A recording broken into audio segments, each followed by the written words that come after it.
The Vatican has always been more than marble halls and sacred hymns. It's a world of symbols, some glowing in plain sight, others hidden so deeply you'd never know they were there. For centuries, these signs have whispered stories in the language of geometry, light, and shadow. Some tell of devotion and beauty, others of secrets best left buried. Tonight, we'll trace those signs, moving from gilded chapels to sealed archives, from the brushstrokes of Renaissance masters to the carved corners no pilgrim ever notices. Before we begin, feel free to like and subscribe, but only if you enjoy these quiet journeys into history's mysteries. And I'd love to hear from you. Where in the world are you watching from? And what time is it for you right now? I always imagine our little constellation of listeners scattered across the map. Dim the lights, let the world fall away, and join me. The symbols are waiting. In the dim light of the Apostolic Palace, there is a fresco that few visitors notice. Painted in the late 15th century during the pontificate of Pope Alexander VI, it depicts a scene from the Acts of the Apostles. To the casual observer, it is nothing more than a work of devotion. Yet closer study reveals that its arrangement of figures and architectural details is anything but random. Renaissance artists often embedded geometric principles in their compositions, drawing from the works of Vitruvius and ancient Roman design theory. In this fresco, lines traced from the central figures form a precise grid, one that aligns with the proportions of the so-called golden ratio, a mathematical relationship revered for its aesthetic harmony. Scholars have suggested that these proportions do more than create visual balance. They point to locations within the Vatican where access is highly restricted, mapping corridors and sealed rooms hidden behind ordinary walls. This form of symbolic cartography was not unusual in the Renaissance, when art served multiple layers of meaning. Leonardo da Vinci himself, though never officially commissioned by the Vatican, was known to embed anatomical and scientific diagrams into religious scenes, masking innovation beneath piety. The Vatican's archives hold records of artists working under papal patronage who used sacred art to transmit private messages to trusted patrons. Whether the fresco in question is a mere exercise in proportion or a deliberate key to a hidden layout remains debated.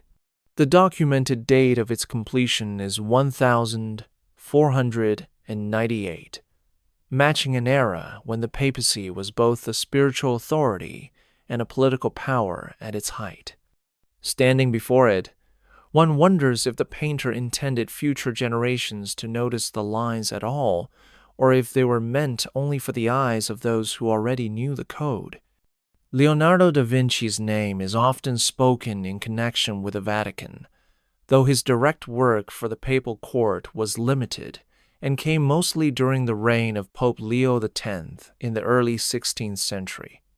What draws his name into the web of Vatican intrigue is not so much his official commissions as the manuscripts he left behind. Among the surviving volumes of the Codex Atlanticus, compiled between 1478 and 1519, are pages that appear at first glance to be studies of architecture, hydraulics, and anatomy. Yet some researchers argue that certain folios include arrangements of lines, symbols, and mirrored text that seem oddly consistent with known Vatican heraldry and sacred geometry used in church design. It is well documented that Leonardo employed mirror writing to obscure his ideas, a method that, while practical for a morning dot, left-handed scribe, also served to make his notes less immediately legible to uninvited eyes. During his later years in Rome, between 1000 1513 and 1516, Leonardo had access to circles of scholars, architects, and clergy who were deeply involved in both artistic and scientific projects. Some of his sketches from this period resemble layouts of imagined chapels and crypts, with dimensions that match certain unpublicized spaces beneath St. Peter's Basilica. While there's no verified proof that these were based on first-hand exploration, the level of precision suggests he was working from more than speculation.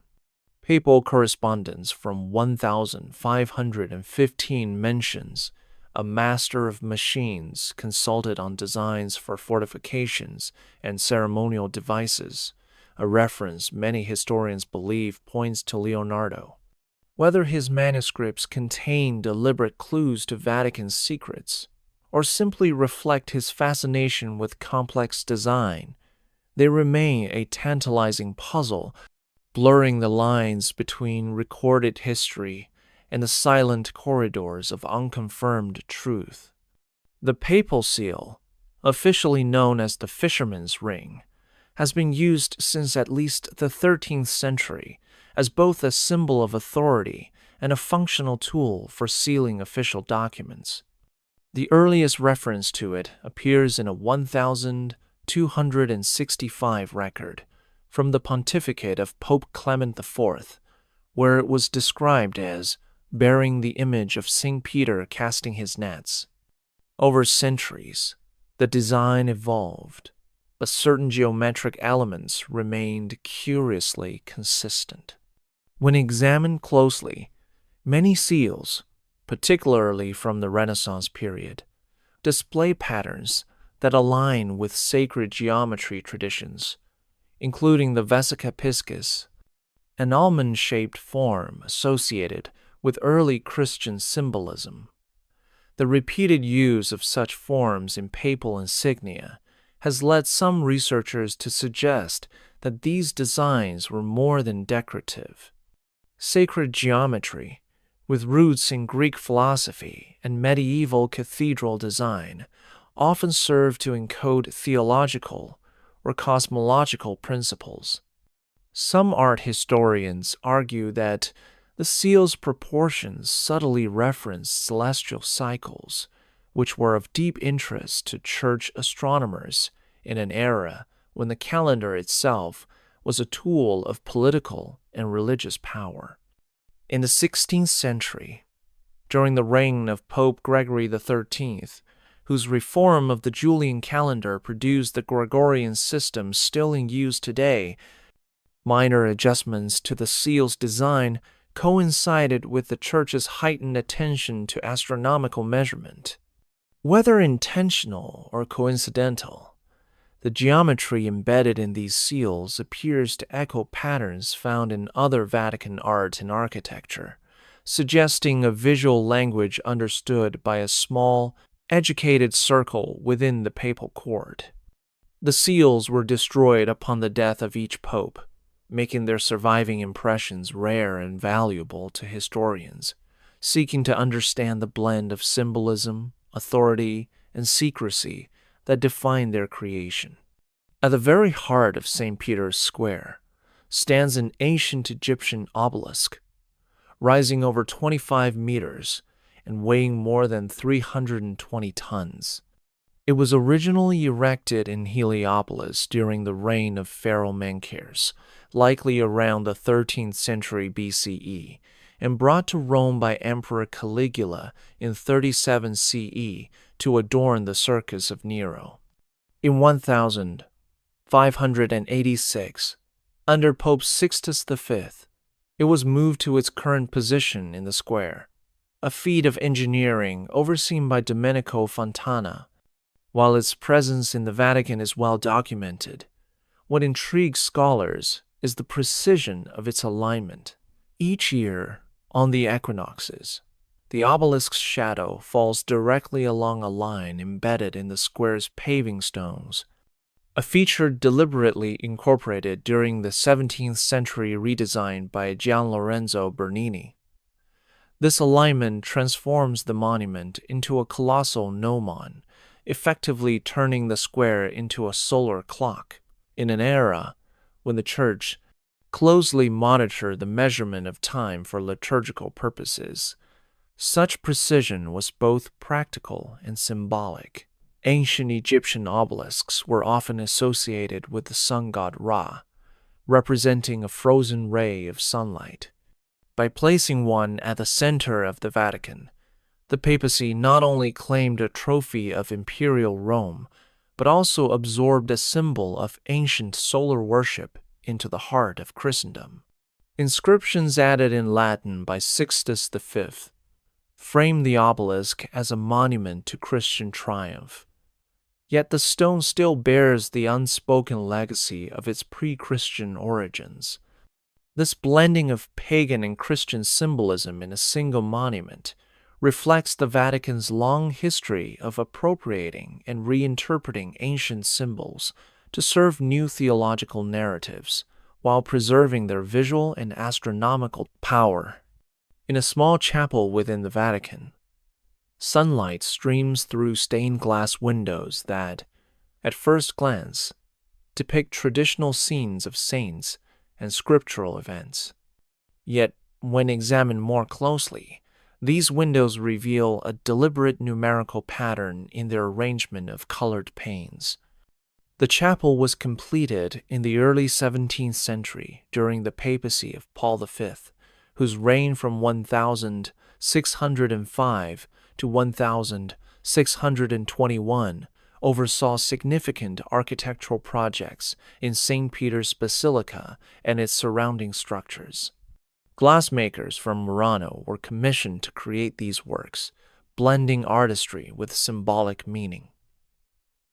Each window contains a repeated count of certain colors, particularly deep blues and crimson reds, arranged in sequences that correspond to astronomical constellations visible from Rome during the spring and autumn equinoxes. Scholars have noted that these alignments are too consistent to be coincidental. In the Renaissance and Baroque periods, the Church maintained a strong interest in the heavens, not only for calendar regulation but for their theological significance as signs of divine order. The use of stellar patterns in sacred art can be traced back to medieval cathedral rose windows, which often embedded zodiacal or cosmological references into their design. In this Vatican chapel, the alignment is so precise that when the morning sun enters on specific feast days, the light illuminates a sequence of saints in an order corresponding to a scriptural verse, almost as if reading from a hidden celestial text. While no surviving documents explicitly explain the intended message, the combination of numerology, astronomy, and sacred imagery suggests a level of symbolic craftsmanship meant for an audience well-versed in both theology and the sciences of the time. It is a reminder that in the Vatican, even light and glass can be instruments of coded communication. Deep within the Vatican Library, far from the rooms accessible to visiting scholars, lies a section reserved for only the highest-ranking archivists. Access to this area, sometimes referred to informally as the reserved archive, is controlled through protocols that have changed little over the centuries. Historical accounts suggest that those entrusted with entry were once required to take a formal oath of secrecy, a practice recorded as early as the mid-17th century under Pope Alexander VII. This oath, administered in Latin, bound the librarian not to reveal the content of certain manuscripts or even acknowledge their existence to those without proper clearance. The purpose was not merely to protect theological doctrine, but to safeguard sensitive political and diplomatic correspondence, as well as ancient texts whose interpretations could challenge official church narratives. The archive's reputation for mystery has been fueled by lists of prohibited works kept during various periods, including the Index Librorum Prohibitorum which remained in use from 1559 until its abolition in 1966. Within these locked rooms are said to be early biblical manuscripts, letters from monarchs to popes, and coded documents from the time of the Crusades. Some historians believe that Renaissance scholars, including figures like Athanasius Kircher, were granted limited access to study materials on ancient languages and esoteric subjects. While modern researchers can request permission to consult specific documents, the vetting process is rigorous and the physical spaces remain closed to public view. The physical environment itself is designed to discourage intrusion, with heavy wooden doors, temperature controls, and guards stationed at key points. For centuries, the oath taken by the Vatican's librarians has stood as a silent barrier between the outer world and the most guarded layers of church history, reinforcing the image of the Vatican as both a guardian of faith and a keeper of secrets. When Michelangelo Buonarroti painted the Sistine Chapel ceiling between 1508 and 1512 under the commission of Pope Julius II, the frescoes became celebrated for their grandeur and theological depth. Yet beyond the well-known biblical scenes, close examination reveals details that seem to speak in a more private visual language. Our historians have long noted that some figures bear expressions or gestures not typically associated with their scriptural identities. For example, the prophet Zechariah is portrayed with a furrowed brow and distracted gaze, while behind him, a cherubic figure peers out toward the viewer with an almost mischievous look. Scholars such as Frank Meschberger have argued that Michelangelo embedded subtle anatomical imagery into his work, including a famous interpretation that the creation of Adam contains a hidden representation of the human brain, suggesting a link between divine creation and human intellect. While such interpretations remain debated, contemporary documents confirm that Michelangelo had a deep knowledge of human anatomy gained from dissection studies in Florence and Rome. There are also accounts of his strained relationship with Julius II, leading some to speculate that certain facial expressions in the frescoes were modeled after court officials and patrons in veiled caricature. The inclusion of such elements would not have been unprecedented in Renaissance art, where allegory and symbolism often operated alongside overt religious storytelling. In the highly charged atmosphere of the early 16th century papal court, where politics and theology intertwined, art could serve as both devotion and commentary. The Sistine Chapel, functioning as the venue for papal conclaves, ensured that these images would be seen primarily by the Church's most powerful figures, making it a fitting place for Michelangelo to weave in personal symbols that might escape the notice of the broader faithful while being recognized by a select few. Beneath the grandeur of St. Peter's Basilica lies a vast network of marble floors inlaid with intricate mosaics. To most visitors, these are decorative patterns designed to complement the architecture, but to some scholars, certain designs appear to correspond to ancient star maps. The basilica, as it stands today, was largely completed in the 17th century under Pope Urban VIII, yet its foundations incorporate earlier structures, including parts of the Constantinian basilica built in the 4th century. The floor's mosaic work, carried out by skilled artisans from across Italy, displays repeating geometric shapes and circular arrangements that, when charted, resemble the positions of prominent constellations as they would have appeared over Rome during specific liturgical dates. One noted example is a pattern near the papal altar, that aligns with the constellation Leo, significant both in Christian iconography and in ancient Roman. Symbolism. Historical records indicate that the Church employed astronomers in the service of calendar reform, most famously during the Gregorian adjustment of 1582, suggesting a long-standing interest in precise celestial observation. Whether the star patterns on the basilica floor were intentionally mapped or are coincidental remains debated, but the consistency of their proportions and placement has led some to believe they were meant as a form of silent cosmological theology. In the Renaissance view, the heavens reflected divine order, and embedding the stars in the basilica's foundation could symbolize the unity of heaven and earth under the Church's authority. For the faithful kneeling in prayer, the mosaics may have been invisible as symbols.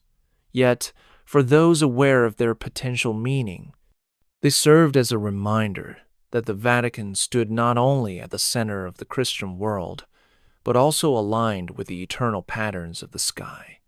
The Rosary, a devotional tool central to Catholic practice, has existed in its recognizable form since at least the 15th century, though prayer beads of various designs date back much further. Traditionally, a rosary consists of a sequence of beads arranged to guide the recitation of prayers, with decades of Hail Marys separated by larger beads for the Our Father. In some historical examples preserved in the Vatican's collections, the bead counts and decorative motifs appear to carry secondary layers of meaning. A set attributed to the late 16th century during the papacy of Sixtus V contains tiny engraved markings on certain beads that, when tallied in sequence, form numerical patterns linked to specific biblical passages. This practice aligns with the tradition of numerology in Christian thought, where numbers such as 3, 7, and 12 hold symbolic significance. It is possible that such a rosary could serve as a memory aid for recalling passages, feast days, or even dates of significant events within the Church's calendar. Some historians have suggested that specially crafted rosaries may also have been used to discreetly communicate messages among clergy during times of political tension, when written correspondence risked interception. Records from the Counter-Reformation period show that artisans in Italy and Spain created elaborate rosaries incorporating precious metals and hidden compartments, occasionally used to store miniature relics or scraps of parchment with handwritten blessings or codes. Whether these features were devotional, educational, or clandestine, they illustrate how an object as simple as a string of beads could carry multiple purposes. In a faith where repetition and meditation are central to spiritual discipline, embedding a quiet layer of symbolic meaning into the very structure of the rosary reflects a blending of prayer, memory, and coded knowledge that would have been recognized only by those privy to its design. In the annals of the Vatican Library, there is mention of a codex displayed for only a single night before it was removed from public view and sealed away. The event is recorded in an inventory entry from 1623 during the reign of Pope Gregory XV, a period when the Church was deeply engaged in theological debate and the control of information. Described simply as a volume of ancient script with illuminations, the codex reportedly contained a series of illustrations unlike anything else in the collection. Contemporary notes from a visiting scholar suggest that its imagery blended Christian iconography with motifs drawn from pre-Christian Mediterranean religions, including winged figures resembling Assyrian reliefs and geometrical diagrams similar to those found in Hermetic texts. The combination of these elements could have been seen as theologically problematic, particularly in an era when the Index Librorum Prohibitorum strictly regulated what could be read by the faithful. The fact that it was withdrawn so quickly suggests that its contents were considered too controversial or potentially misunderstood by the broader public. Some researchers speculate that the manuscript may have been a medieval compilation of earlier sources, possibly created by monastic scribes with an interest in reconciling pagan philosophy with Christian doctrine. The only confirmed detail is that it was housed in a special storage case, indicating its fragility and value. Since its removal, the codex has not been available to outside scholars, and no reproductions of its pages are known to exist. Its brief appearance in the official record has fueled speculation among historians and cryptographers who see in its disappearance the pattern of deliberate concealment that has accompanied certain Vatican holdings across centuries. Whether it holds historical, theological, or symbolic secrets, its story remains one of the smallest yet most enduring mysteries of the archives. Among the many ancient motifs woven into Vatican art and architecture, the figure of Janus, the Roman god with two faces, is one of the least publicly acknowledged.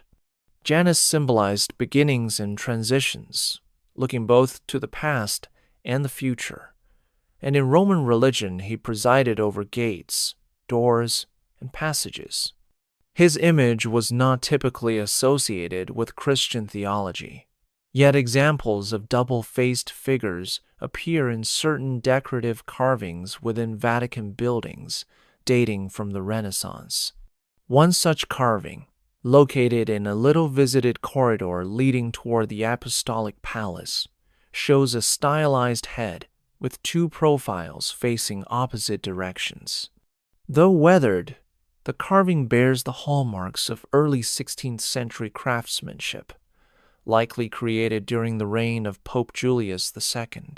Historians suggest that the presence of Janus-like imagery in the Vatican may have been part of the Renaissance revival of classical antiquity, when artists and patrons incorporated Greco-Roman symbols as allegories within Christian settings. In some interpretations, Janus could be reimagined as representing the dual nature of the papal office, both spiritual and temporal, or the Church's role as a guardian of the Old and New Covenants.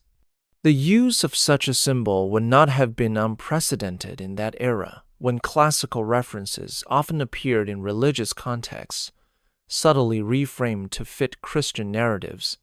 However, the choice to embed this motif in a secluded location rather than in a public-facing artwork raises questions about its intended audience. Perhaps it was meant for a select group of scholars and clergy familiar with the deeper layers of symbolism, or perhaps it was a silent reminder to those in authority of the need to balance tradition with change. Whatever its purpose, the Janus carving endures as an understated example of how pre-Christian imagery was quietly integrated into the visual language of the Vatican. The papal throne, or cathedra, has long been a symbol of the authority of the Bishop of Rome, and the most famous example resides in the apse of St. Peter's Basilica.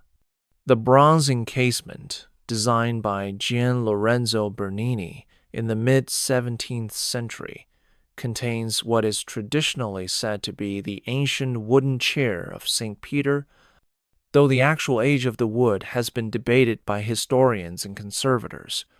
Along the base of this monumental setting runs a Latin inscription visible only to those who approach from specific angles. The inscription, documented in engravings from the late 17th century, is a paraphrase of Christ's words to Peter in the Gospel of Matthew, affirming the authority to bind and loose on earth and in heaven. What is unusual is that certain letters in the inscription are slightly enlarged and, when read together in sequence, form an additional word in Latin meaning watch or guard.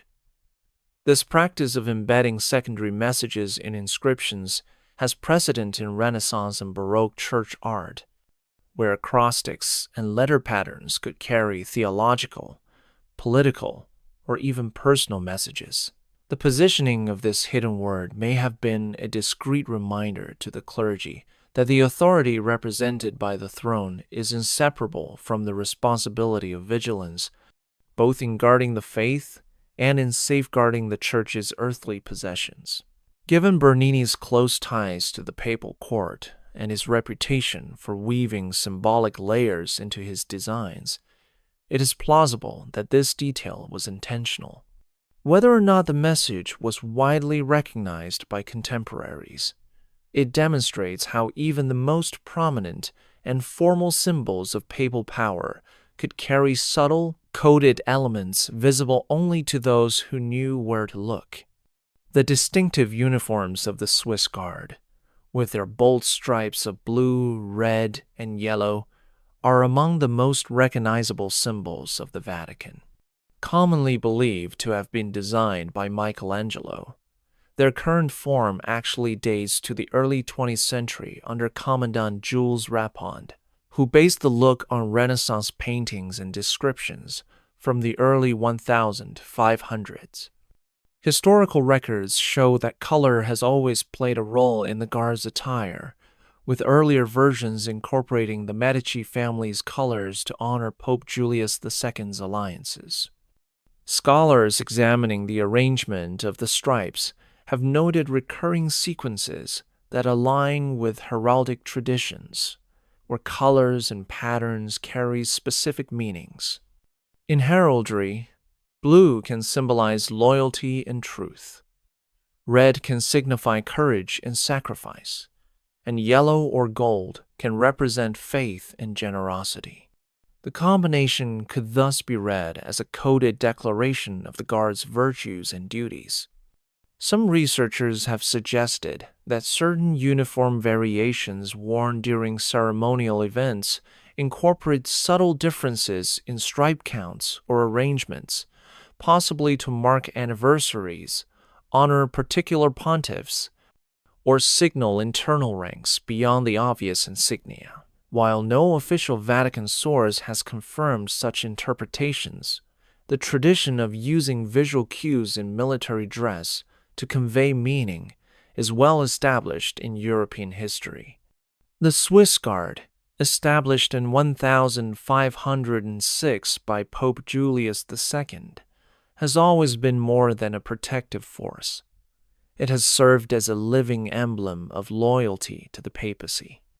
If the patterns in their uniforms do hold encoded messages, they would fit neatly within the broader Vatican practice of embedding layers of symbolism into even the most visible and seemingly straightforward displays of authority. In the marble expanse of St. Peter's Basilica, one of the lesser-noticed floor designs is a labyrinth pattern set into the paving stones of a side aisle. While many visitors pass over it without a second glance, the motif has drawn interest from historians who see its resemblance to medieval pilgrimage labyrinths found in cathedrals such as Chartres in France. The origins of this Vatican labyrinth date to the 17th century, during the pontificate of Pope Urban VIII, a period of extensive embellishment of the basilica. Unlike purely decorative patterns, labyrinths in Christian architecture often carried symbolic meaning, representing the spiritual journey towards salvation or the winding path of human life under divine guidance. In the Vatican example, the pattern is oriented toward a section of the basilica directly above the ancient necropolis, where the tomb traditionally identified as that of St. Peter lies. Measurements taken by architectural historians reveal that the labyrinth's central point aligns almost precisely with an access route to the substructure beneath the basilica. This has led to speculation that the design could serve as a symbolic or practical marker for clergy familiar with the underground layout. Labyrinths were also associated in the Renaissance with the concept of sacred geometry, where proportions and alignments reflected cosmic order. The fact that this particular pattern is located away from the main altar and visible only to those who wander from the central nave suggests that it was intended for a more contemplative audience, perhaps encouraging reflection on the complexity of the spiritual path. Whether serving as a devotional aid, a symbolic map, or both, the labyrinth is yet another example of how the Vatican incorporates layers of meaning into its architecture, visible to all, but understood only by a few. In one of the Vatican's smaller chapels, there hangs a 16th century painting of the Madonna and Child, commissioned during the papacy of Pius IV and attributed to a Lombard school artist influenced by Leonardo da Vinci's softer style. At first sight, it appears to follow the familiar composition of the Madonna, gazing tenderly at the infant Christ. However, a closer look reveals that Mary's eyes are not turned toward the child or the viewer, but fixed upon a point beyond the frame to her right.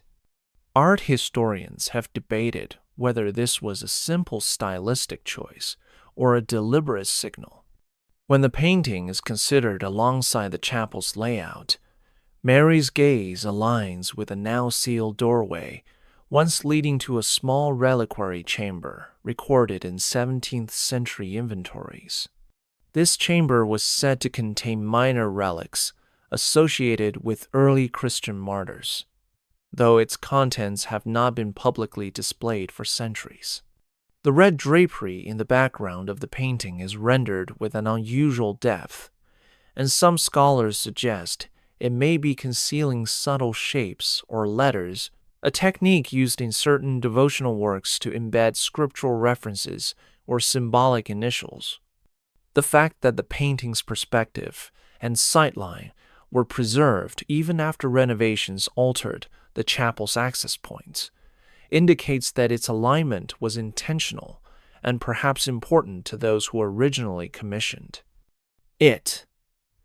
Whether the Madonna's averted gaze was meant as a visual cue to clergy familiar with a hidden room, or as a purely symbolic gesture toward the mysteries of faith, it serves as a quiet reminder that even within the most sacred imagery, direction and focus can carry meaning beyond the obvious. In the Vatican, where art and architecture often speak in layers, such a detail is unlikely to be accidental. Take a breath. We've only scratched the surface. Subscribe to keep uncovering what's hidden. Beneath the streets of Vatican City lies a network of catacombs and burial chambers dating back to the early centuries of Christianity. While most are closed to the public, historical records and archaeological surveys have documented a curious feature in one section: a sequence of small carved marks along a corridor wall that appears to form a primitive calendar. These marks, first recorded by antiquarian explorers in the late 19th century, consist of repeated groupings of vertical lines intersected by angled slashes. When analyzed, the sequence corresponds closely to the cycle of months in the Julian calendar, with additional notations that match the dates of significant feasts in the early Church, including Easter, Pentecost, and the Feast of St. Peter and St. Paul. The location of this calendar wall is particularly notable, as it lies beneath an area directly under the modern-day Apostolic Palace. Some researchers believe it may have been used by early Christian communities in Rome to coordinate liturgical celebrations during times when public worship was restricted or dangerous. Others suggest it could have served as a tool for tracking the burial anniversaries of prominent martyrs interred nearby. The precision of the marks indicates an understanding of both astronomical and ecclesiastical timekeeping, a skill often attributed to the clerics and scholars who oversaw the maintenance of such spaces. While the Vatican has never publicly confirmed the existence of this feature in recent decades, photographs from early excavations remain in private collections, and descriptions in 19th century excavation journals attest to its presence. If authentic, the catacomb calendar offers a rare glimpse into the practical and symbolic functions of early Christian underground spaces, blending the rhythm of the heavens with the remembrance of the faithful beneath the heart of what would later become the seat of the papacy. During the early 16th century, Leonardo da Vinci received a commission from a Vatican-connected patron for a work that, according to fragmentary records, was never completed. This unfinished commission is mentioned in correspondence between Leonardo and his assistant Francesco Melzi, dated around 1514, when Leonardo was living in Rome under the patronage of Giuliano de' Medici. Surviving sketches in the Codex Atlanticus depict architectural forms resembling a domed chapel, flanked by geometric gardens, rendered with precise measurements that align with certain dimensions found in the Vatican's older chapels. The design includes an unusual floor pattern composed of interlocking circles, a motif Leonardo explored extensively in his studies of sacred geometry. Some scholars believe the commission was halted because the intended subject, or symbolism, conflicted with Vatican authorities, particularly in an era when the Church was tightening control over artistic content following the Fifth Lateran Council. The documents suggest that Leonardo's concept blended biblical themes with imagery drawn from classical philosophy, possibly influenced by his studies of ancient Roman temples.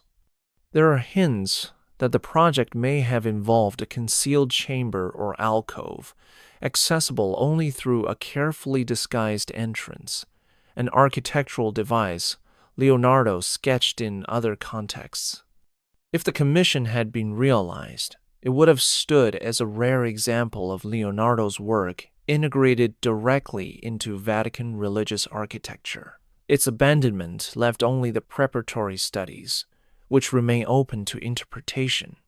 Whether the design was intended to encode symbolic messages, serve a devotional function, or both, it underscores Leonardo's ability to merge art, science, and spirituality into a single vision.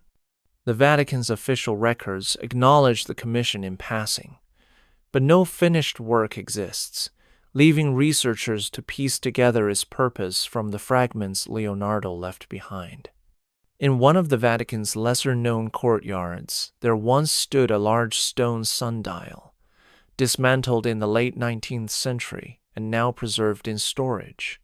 Historical engravings from the 17th century, during the reign of Pope Urban VIII, show the sundial mounted on a pedestal adorned with Latin inscriptions.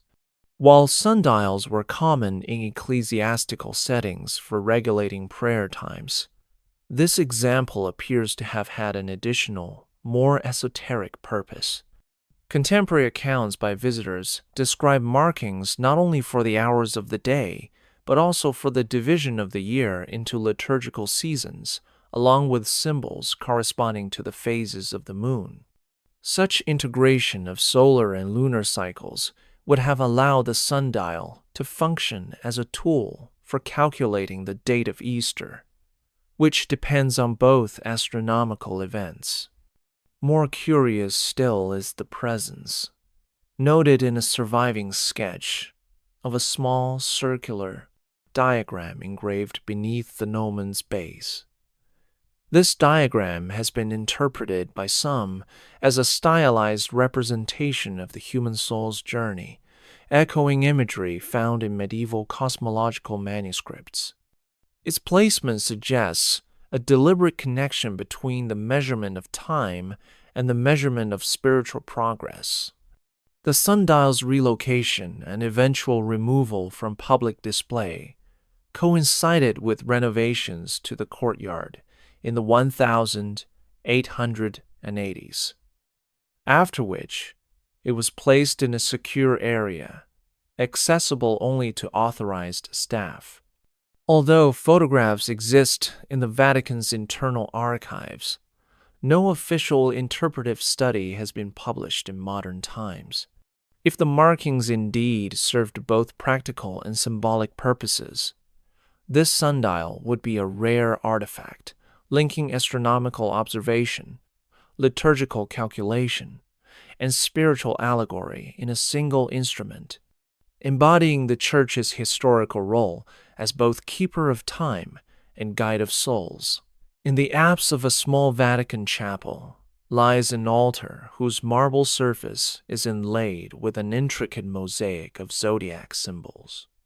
Installed in the late 16th century during the papacy of Gregory XIII, best known for his reform of the calendar, the mosaic has long been interpreted as a visual celebration of the Church's mastery over the reckoning of time.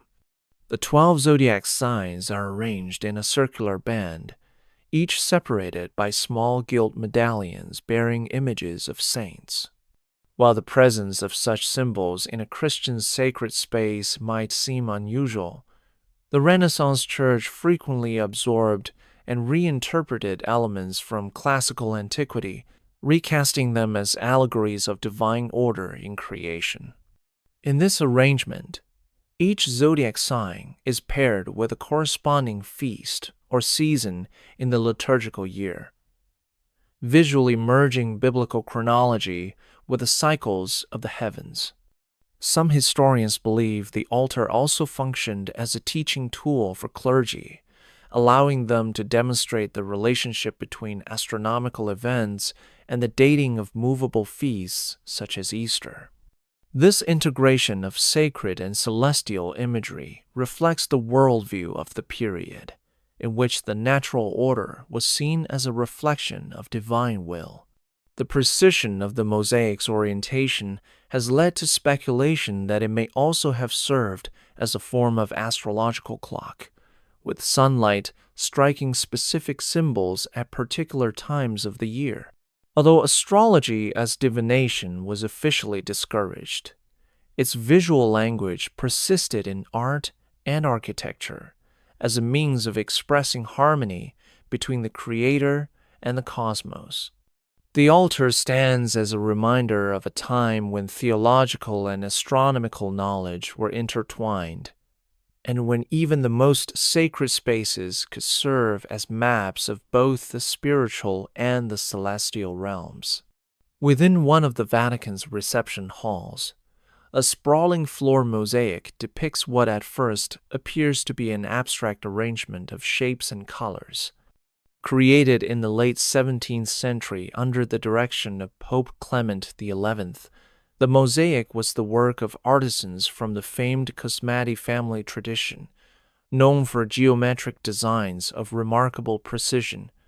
Upon close study, researchers have discovered that the layout bears a striking resemblance to certain Renaissance-era maps of Rome, with specific tesserae clusters corresponding to major landmarks of the city. More intriguingly, when the design is rotated and overlaid with modern topographical data, it aligns with a series of underground passages recorded in historical plans of the Vatican Hill. Some scholars have suggested that the mosaic could function as a discrete diagram of key access points, visible only to those familiar with its code. Such embedded cartography would not be without precedent. Medieval churches sometimes included symbolic maps of the Holy Land in their floors to guide pilgrims or convey theological geography. In this case, the level of geographic accuracy suggests that the work may have served a practical purpose, perhaps as a visual reference for those overseeing the maintenance or security of subterranean areas. The choice to encode this information in an elaborate decorative form would have ensured that it remained unnoticed by casual observers, preserving its secrecy while keeping it in plain sight. Over time, The symbolic language of the mosaic has faded from collective memory, and today it is admired primarily for its craftsmanship. Yet for those attuned to its design, it may still quietly chart the hidden veins beneath the Vatican's surface, offering a glimpse into the blend of artistry, engineering, and guarded knowledge that has long characterized the heart of the papal city. Gregorian chant has been a defining element of Catholic liturgy for over a millennium, its earliest forms codified during the reign of Pope Gregory I in the late 6th and early 7th centuries. In the Vatican's extensive musical archives, there are manuscripts from the Renaissance and Baroque periods that contain unusual variations in the arrangement of notes and rests.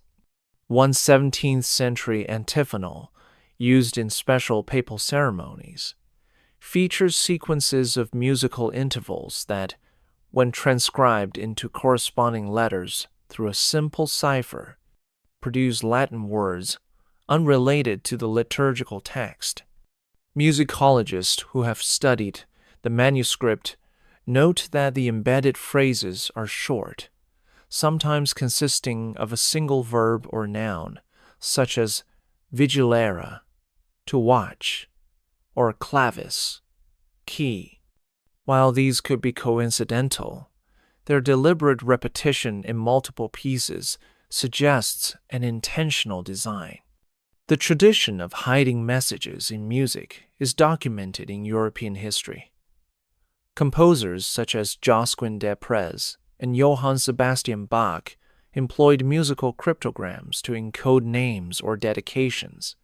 In a Vatican context, such a device could have served as a discreet signal to those able to read the code, perhaps marking a particular piece for a specific ceremony, or indicating a private dedication known only to a small circle. The manuscript's notation also includes decorative initials in the margins shaped like symbols associated with church heraldry, further suggesting layers of meaning beyond the purely devotional. Though the Vatican has never issued an official interpretation of these anomalies, their presence reflects the era's willingness to merge art, scholarship, and subtle communication. For the uninitiated, the chants would sound as they always had, flowing in the timeless cadences of worship. For those who understood the cipher, each note could carry a message as enduring as the music itself. In a long gallery of the Vatican museums, a series of massive Flemish tapestries hangs along the walls. Woven in the early 16th century in Brussels workshops for Pope Leo X, they depict familiar biblical scenes, each rendered with extraordinary detail and rich color.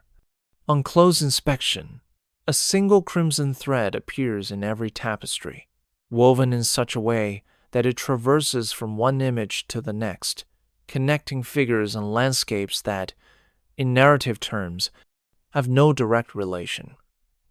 Textile historians examining the pieces under magnification have confirmed that the thread is not a repair, but an intentional part of the original weaving. This subtle linking device may have been symbolic, representing the unity of salvation history from Genesis to the Gospels. However, some scholars propose a more coded purpose. In the Renaissance, continuous motifs were occasionally used to guide the eye along a sequence of works, creating a visual path that conveyed a secondary storyline or embedded message. If followed in order, the crimson thread in these tapestries seems to trace a route from the depiction of the Garden of Eden to a final panel showing the risen Christ. Bypassing intermediate episodes, the thread's placement intersects with small, easily overlooked objects. A key on a table, a scroll tucked under an arm, a star in the night sky that could form a symbolic sequence when read together. Whether meant for theological reflection or as an intellectual puzzle for select viewers, the device demonstrates the sophistication with which artisans and patrons could embed layers of meaning into works intended for the Vatican. To most visitors, the thread disappears into the complexity of the weaving. To a trained eye, it may form a hidden map through the Church's most treasured stories. In one of the Vatican's inner courtyards stands a marble statue of an early Christian saint, placed there during the pontificate of Pope Innocent XI in the late 17th century. The figure is carved in flowing robes, his face lifted in serene contemplation. But what draws the attention of certain observers is the saint's right hand. Instead of pointing toward heaven or holding a symbolic object, the fingers extend in a gesture that seems to indicate a very specific angle toward an adjoining wall. Measurements show that the line of the gesture aligns with a niche in the wall that today holds an ornamental urn. However, documents from an earlier inventory of the courtyard mention that the niche once contained a small bronze plaque inscribed with an unusual combination of letters and numerals. The plaque was removed in the early 19th century during renovations, and its current location is unknown. Hand gestures in statuary were often symbolic in Christian art, conveying blessings, scriptural references, or theological truths. But in certain Renaissance and Baroque works, they also functioned as subtle directional cues. Some historians believe the saint's gesture could have served as a cipher key, pointing viewers toward an object whose inscription unlocked a larger coded message elsewhere in the Vatican.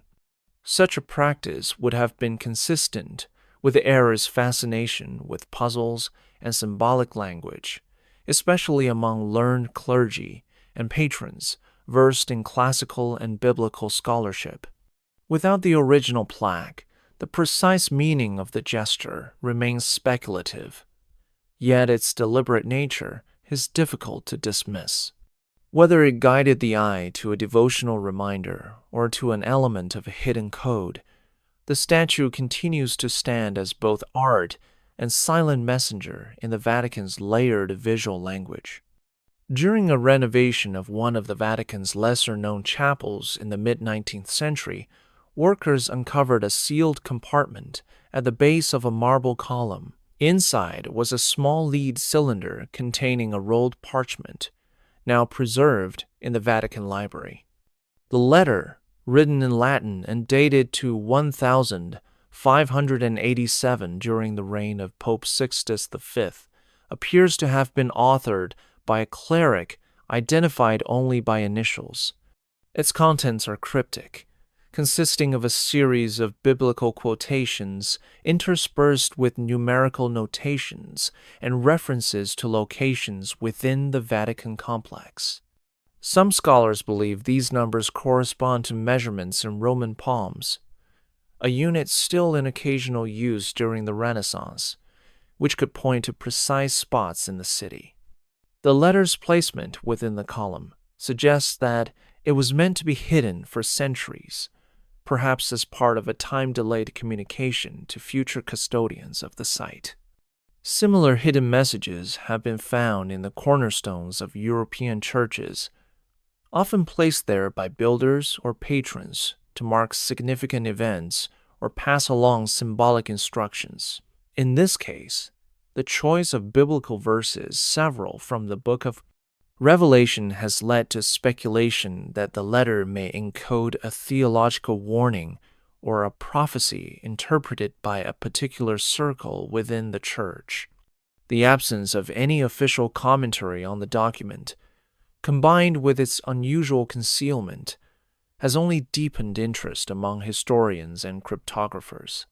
Whether it was meant as a devotional reflection, a private message, or a piece of an elaborate cipher, its discovery underscores how the Vatican's architecture has long served as both a setting for worship and a vessel for secrets placed deliberately in stone. In a section of the Vatican's marble flooring near the entrance to a restricted archival wing lies an inlaid cross whose arms extend in four directions, each ending in a distinct pattern of colored stone. This design, known to restorers as the Four Winds Cross, dates to the late Renaissance period and was laid during the pontificate of Pope Clement VIII at the turn of the 17th century. On its surface, the patterns appear purely decorative, yet when plotted on a compass, the arms align with remarkable accuracy to the cardinal points. Each terminal is marked with a unique motif, one bearing a cluster of roses, another a depiction of a fish, the third a stylized sun, and the fourth a small book. Historical inventories mention a sign of the four tokens installed in this area, believed by some to refer to this cross. Scholars have speculated that the motifs could correspond to four early Christian texts not included in the canon, sometimes called apocryphal gospels, which were known to be preserved in the Vatican Library's restricted collections. In this interpretation, the roses might symbolize hidden wisdom, the fish an ancient Christian identifier, the sun divine illumination, and the book the written word beyond the public scripture. While there is no definitive evidence linking the design to specific manuscripts, the cross's location, directly above a secure vault room, adds weight to the idea that its placement was deliberate. In a building where geometry and symbolism are often interwoven, such a precise alignment and choice of imagery may well have been intended to communicate quietly to those who understood its meaning, marking the spot as a threshold between the known and the concealed. Let that one sink in. When you're ready for the next mystery, hit subscribe. Within the bell tower of St. Peter's Basilica, there once hung a bronze bell known among older guides as the Silent Hour Bell. Cast in the early 18th century during the papacy of Clement XI, it was used sparingly and without the pull of a rope, relying instead on a mechanical striking device operated from a small locked chamber. According to archival notes from the Vatican's maintenance records, this bell was rung only on certain occasions unrelated to the normal liturgical schedule. Eyewitness accounts from the late 19th century recall it sounding at irregular times, sometimes in the middle of the night. Its tone described as deep and resonant, carrying across the rooftops of the city. The reasons for these unscheduled tolls remain unclear. One theory holds that the bell marked a convening of secret meetings in the Apostolic Palace, possibly gatherings of the College of Cardinals outside of public view.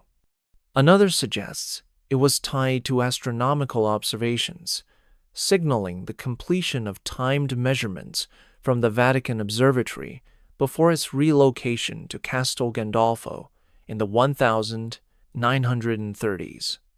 A more symbolic interpretation sees the bell as a ritual element, its unannounced chime serving as a reminder of divine watchfulness at unexpected hours.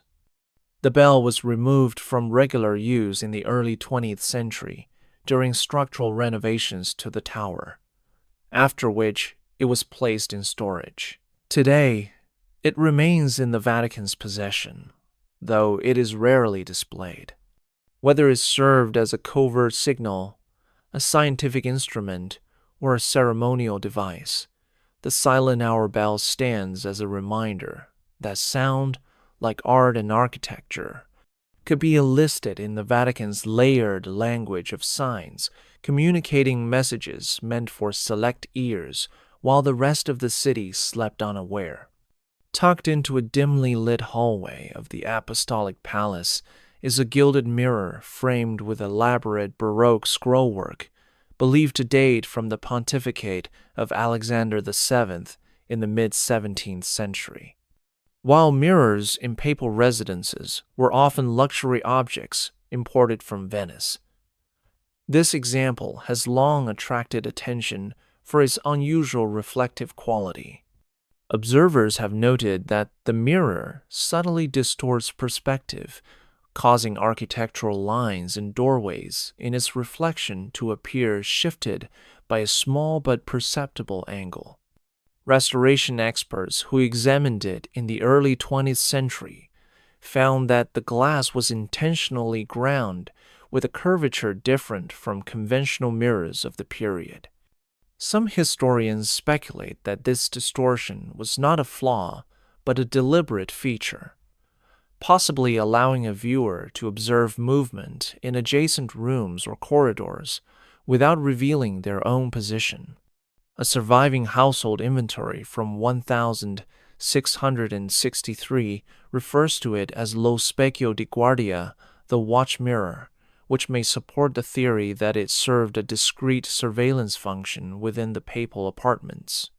Another layer of intrigue lies in the decorative frame, where clusters of leaves and flowers conceal small, symmetrical arrangements of shells and pearls that, when counted and matched the corresponding letters in Latin numerals, form a short phrase translating to truth from reflection. Whether intended as a symbolic statement or as a literal guide to its covert use, the mirror demonstrates how even an object of domestic ornament could serve a dual role in the Vatican: part aesthetic display, part silent instrument of awareness.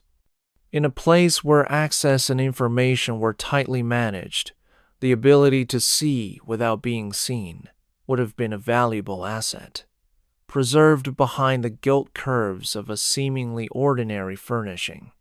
In the depths of the Vatican Library lies a set of illuminated manuscripts known informally among archivists as the Circle Codices. Produced in the late 15th century during the papacy of Sixtus IV, these volumes contain theological commentaries, accompanied by intricate diagrams, composed entirely of interlocking circles. At first glance, the illustrations resemble decorative flourishes or abstract geometry, but closer inspection reveals that their proportions match precise ratios found in classical and medieval studies of sacred geometry.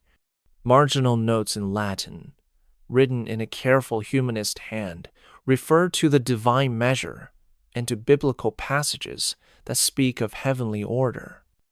One diagram overlays 3 concentric circles with 12 radial divisions, corresponding to both the 12 tribes of Israel and the 12 apostles, while another features 7 intersecting circles labeled with virtues and gifts of the Holy Spirit. Scholars have long debated whether these images were purely symbolic or if they served as ciphers for more complex theological or philosophical ideas. Some researchers believe the arrangement of circles could encode astronomical alignments or even serve as mnemonic devices for those trained in their use. The fact that these manuscripts were stored in a restricted section from the early 17th century onward suggests that their content was considered sensitive or at least specialized beyond general clerical study. The blending of art, mathematics, and scripture within these pages reflects the Renaissance fascination with unifying different fields of knowledge under a divine framework. While their full meaning may remain locked to modern interpreters, the Circle Codices stand as a vivid reminder of how geometry was not only a tool for architecture and art, but also a potential vessel for conveying layered, even concealed, truths within the heart of the Vatican's most guarded collection. Deep within the archives of the Vatican Apostolic Library is a large, leather-bound volume known in catalog entries only as the Index Obscura. Compiled in the late 16th century, it is not a theological treatise or devotional work, but rather a detailed inventory of objects once held in various papal collections, some of which no longer exist or cannot be located. The entries are written in a highly abbreviated Latin script, making them difficult to decipher without specialized training. Many describe relics and artworks in conventional terms, yet others refer to items using cryptic phrases such as instrumentum lucis occultae, instrument of hidden light, or tabula itineris celestis, map of the heavenly journey. A few descriptions include small drawn symbols in the margins, stars, keys, serpents, and other motifs that do not appear in standard cataloging practices of the period. Some historians believe these symbols might represent a code for categorizing the items according to their significance or level of restriction. Others suspect that the book may have functioned as a guide for selected custodians, indicating which artifacts were to be kept from public display. The provenance of the Index Obscura is itself uncertain. The earliest ownership mark dates from 1583, but the handwriting suggests that parts of it were copied from older records. Its current storage location is a climate-controlled chamber reserved for materials deemed historically important yet too fragile or sensitive for regular consultation. The mere existence of such an index suggests that the Vatican maintained an internal classification of its holdings that extended beyond the official public inventories, creating a parallel record for objects whose descriptions were deliberately obscured. To this day, the index raises questions about what treasures and what knowledge might have passed quietly from visibility into the shadows of the archives. Hidden in a seldom visited corridor of the Vatican museums is a marble relief depicting the biblical scene of Jacob's ladder, carved during the papacy of Paul III in the mid-16th century. The relief shows the familiar image of angels ascending and descending between heaven and earth, but an unusual detail sets it apart from other interpretations. The ladder has 13 rungs instead of the traditional 7 or 12, each engraved with a small symbol. These include a chalice, a fish, a crown, a palm branch, and others less easily identified. Art historians examining the piece in the early 20th century noted that the sequence of symbols bears a resemblance to imagery used in medieval pilgrim guides, where each emblem marked a stage in a spiritual or physical journey. The choice of 13 may have been deliberate, possibly reflecting the 12 apostles plus Christ or the 12 months plus an intercalary sacred period. Adding to the mystery, the base of the relief contains a faint inscription in Latin that roughly translates to "the path for those who know." This has led some to theorize that the work might serve as a coded reference to a route, spiritual, physical, or both, known only to a select group. Its secluded placement in the corridor, far from the main public galleries, supports the idea that the relief was intended for private contemplation rather than general viewing. The combination of biblical imagery, symbolic numbering, and cryptic text is consistent with the Renaissance habit of embedding layered meanings in art, ensuring that the work could function simultaneously as devotional representation and as an intellectual puzzle. It stands today as a silent piece of stonework whose true purpose may have been recognized by only a handful of eyes in his own time. In a quiet alcove of the Vatican gardens stands a weathered fountain commissioned in the late 16th century during the papacy of Sixtus V. At first glance, the fountain seems purely ornamental, its stone basin fed by a narrow stream that flows from the mouth of a carved lion's head. However, a closer look at the surrounding structure reveals a series of small bronze plaques embedded into the stone rim, each bearing an engraved symbol rather than words. These symbols among them, a star, a ship, a vine, and an open hand, repeat in a sequence around the basin.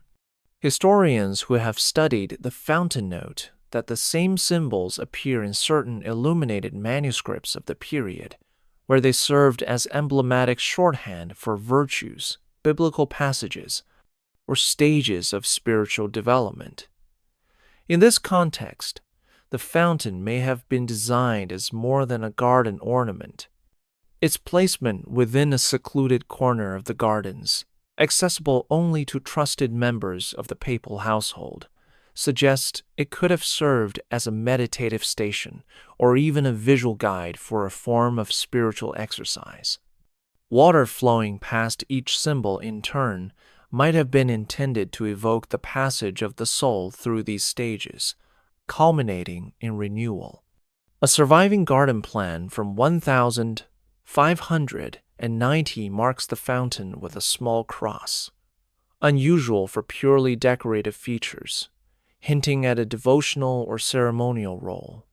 The craftsmanship of the lion's head and the unusual choice to pair flowing water with symbolic metal insets points to a deliberate fusion of natural, artistic, and theological themes.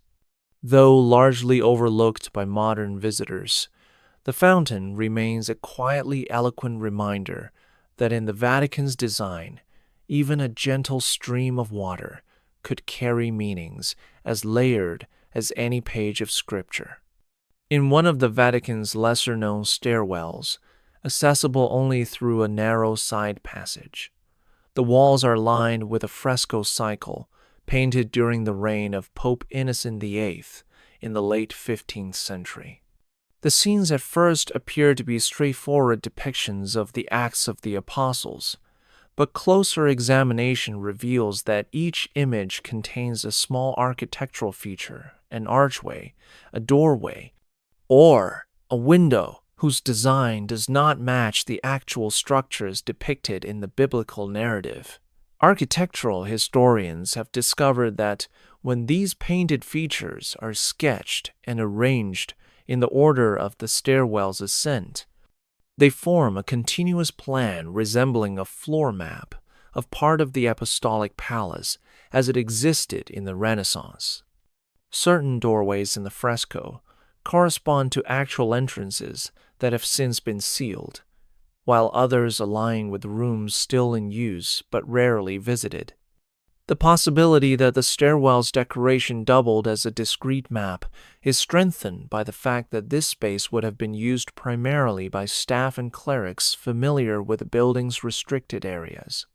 The map-like progression becomes visible only when one climbs the staircase in a specific direction, suggesting that the frescoes were intended to be read sequentially, much like a manuscript. Such integration of visual art and practical information would not have been unprecedented in the period, especially in a complex where spatial knowledge was a form of authority.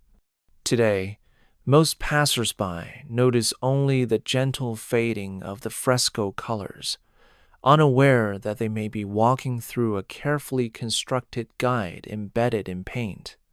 If the intent was to preserve a visual record of the palace's layout for trusted eyes, then the stairwell stands as a quiet testament to the Vatican's skill in merging devotional art with subtle utilitarian purpose. Within the Apostolic Archive, there exists a set of parchment scrolls collectively referred to by curators as the Glyph Concordance, believed to have been compiled in the early 17th century under Pope Paul V. These scrolls are unlike typical Vatican documents in that they contain almost no written words. Instead, they are covered in carefully inked symbols, some geometric, others resembling stylized plants, animals, or celestial bodies, arranged in long vertical columns. Alongside certain symbols are faint marks in red ink, possibly added later, that seem to act as cross-references. Scholars who have been granted limited access to the concordance suggest that the arrangement appears to follow a numerical system akin to early ciphers, where each glyph could represent a word, phrase, or concept. Several symbols correspond closely to marks found in the margins of rare theological manuscripts in the Vatican Library, suggesting that the concordance may have been a key for interpreting those texts. If so, the scrolls might have allowed an initiated reader to unlock a secondary level of meaning embedded in specific works without alerting a casual observer.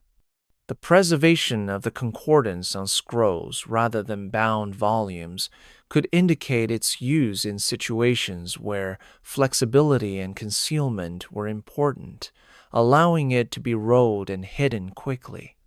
The fact that the red annotations appear in a different hand and in composition raises the possibility that the key evolved over time, perhaps being updated to align with new codes or classifications.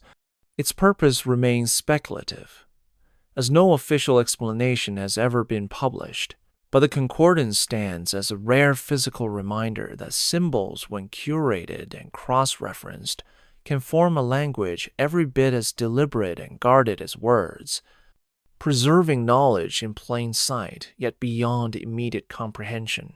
In a recessed chamber of the Vatican museums, a large marble sarcophagus rests beneath a canopy of carved stone drapery. Dating from the 4th century, it was originally the resting place of a prominent Roman Christian family and was later brought into the papal collection during the Renaissance. The main relief depicts scenes from the Gospels, but along the lower border runs a narrow band of imagery that differs from the biblical narrative. Here, small panels show a series of objects: a lamp, a vine, a stylized key, a fish, and a ladder, arranged in an order that repeats around the entire base. Art historians have noted that while each symbol has a long-standing Christian meaning, their sequence in this sarcophagus matches the order of emblems in certain early catechetical manuals used for instructing catechumens before baptism. This has led to the theory that the sarcophagus was designed to serve not only as a burial monument, but also as a visual catechism, encoding the stages of Christian initiation in a form that could be read by the faithful. The repetition ensures that no matter where a viewer stood, they would encounter the sequence, reinforcing its instructional purpose.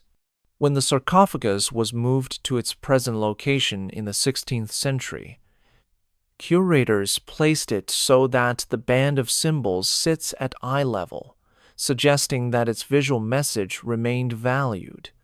The combination of funerary and pedagogical functions reflects a broader tradition in early Christian art, where imagery often served multiple roles, commemorating the dead, proclaiming the faith, and instructing believers. In the Vatican setting, the sarcophagus becomes more than an ancient relic. It is a stone-bound text, its carved symbols carrying forward a language of belief that could be understood without a single written word. High in the vaulted ceiling of one of the Vatican Library's Renaissance reading rooms, painted medallions depict a sequence of mythological figures interspersed with biblical prophets. Completed during the papacy of Sixtus V in the late 16th century, the frescoes were part of an ambitious decorative program, blending sacred history with the heritage of classical learning. At first, the pairing of prophets and pagan deities might seem purely allegorical, illustrating the belief that divine truth could be foreshadowed in the wisdom of antiquity. Yet a closer study reveals that the placement of each figure follows a distinct pattern. Each prophet is paired not with a random figure from myth, but with one whose story or attributes correspond to a specific aspect of the prophet's role. For example, Jonah is paired with Persephone, both associated with descent and return, while Isaiah faces Apollo, linked to prophecy and illumination. The arrangement forms a cycle that, when followed in sequence, mirrors the progression of certain theological themes found in Renaissance Christian humanist writings. The medallions are positioned so that this sequence is visible only from a specific point in the room, likely the desk of the chief librarian. This suggests the design may have been intended as a visual meditation for those overseeing the Vatican's intellectual treasury, a coded affirmation of the unity of truth across sacred and secular sources. The integration of such layered symbolism into architectural decoration reflects the era's conviction that art should serve not only to inspire, but also to instruct and to encode meaning for those capable of discerning it. In the library's hushed space, the ceiling's silent dialogue between prophets and gods continues to speak to the interplay of faith, learning, and the careful preservation of knowledge. A pause is good, but the secrets don't stop here.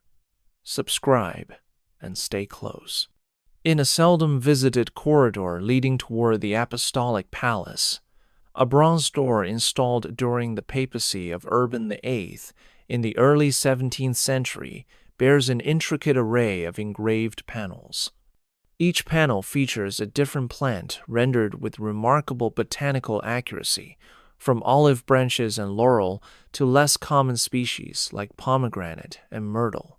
While such imagery might be dismissed as decorative, closer examination reveals that each plant is paired with a small, almost hidden emblem: keys, stars, a chalice, or a cross worked subtly into the leaves or stems. Botanists and historians who have studied the door know that all the plants depicted have symbolic associations in Christian tradition, often linked to virtues, sacraments, or specific saints. More curiously, the sequence in which the plants appear mirrors the order of feasts in a little-known liturgical calendar used by certain monastic orders in the 16th and 17th centuries. This raises the possibility that the door serves as a visual calendar, its botanical and emblematic code silently marking the progression of sacred time. The craftsmanship suggests it was intended for more than casual observation. The careful placement of hidden emblems would only be noticed by someone stopping to study the details closely. Positioned at a threshold between public and more restricted areas, the door may have functioned as a quiet reminder to those passing through of the virtues and mysteries they were to carry into their duties. The combination of artistry, symbolism, and functional coding reflects the Vatican's long-standing tradition of embedding meaning into everyday architectural elements, ensuring that even the act of opening a door could be an encounter with a layered spiritual and intellectual message. In one of the older wings of the Vatican museums, a tall wooden cabinet stands tucked between two marble columns. Crafted in the late 16th century during the pontificate of Gregory XIII, the cabinet is fashioned from walnut and inlaid with panels of lighter wood that form geometric star patterns. Each door is fitted with a lock, but the most intriguing feature is found inside. When opened, the shelves reveal delicate carvings along the interior edges, each depicting a different astronomical instrument: armillary spheres, astrolabes, and celestial globes rendered with meticulous detail. These carvings are not arranged at random. Their sequence appears to match a progression of observational techniques described in contemporary treatises on astronomy. Archival notes suggest that the cabinet once held manuscripts and charts used by scholars connected to the Vatican Observatory, which was established by Gregory XIII in 1578 to assist in reforming the calendar. The star patterns on the exterior, when mapped, form a constellation visible in Rome's night sky during the vernal equinox, the very season central to calculating Easter.